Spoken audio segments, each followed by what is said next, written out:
Alright, hello and welcome to my color grading tutorial. So to start off, just open up Final Cut Pro and I have opened some footage left over from a biking promotional video. So I'll show you guys how to correct that overexposed stuff that is shown in this first clip, and these next two are just a little bit undersaturated, and we'll color grade them as well.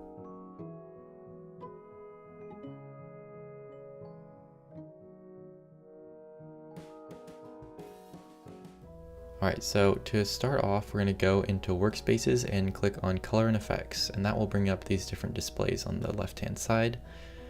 And so the first one is a histogram, and then there's a vector scope and waveforms. So I like to have actually a panel with two on the side that has the waveforms and the vector scope.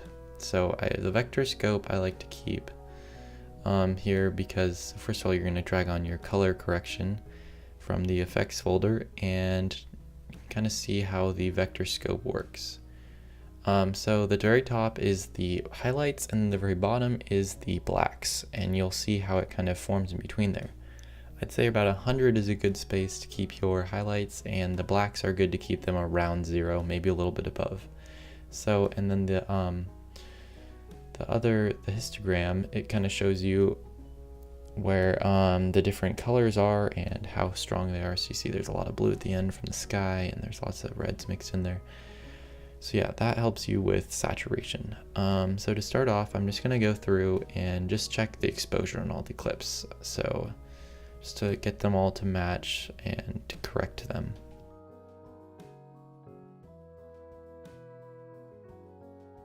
So once again, I'm trying to line up the very highlights, which are very thin on the top, line them up around 100, and then keep the blacks around 0.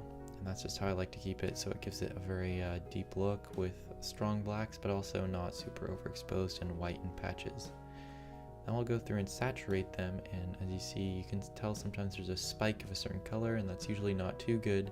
You want to keep it somewhat balanced, and I like to just go through with the general saturation tool, not going individually, just for the color correction sequence. So now I'm bumping into color correction 2, which is important because that's where I grade it. So it's very easy to turn the grade on and off. So I like to keep my whites usually in the yellow, my blacks in the blues, and then my midtones in a little under the blue. So it usually becomes kind of like a yellowish kind of hint to it, and then there's blue shadows, and that's kind of a look that I like. It's kind of a blue and teal adaptation. So that's what I enjoy, but you can kind of play around with those just very carefully, and because a little bit goes a far away, and the histogram is going to show you kind of where the colors are and what they look like.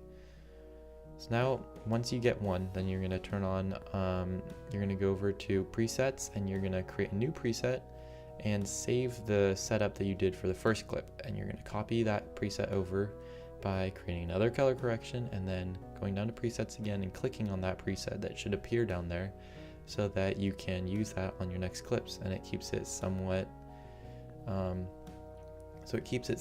together, and it keeps it similar, and then you can kind of adjust them as you go. And so here I am just going through, double checking. Sometimes you mess it up and it looks good and then you just go too far to a certain way.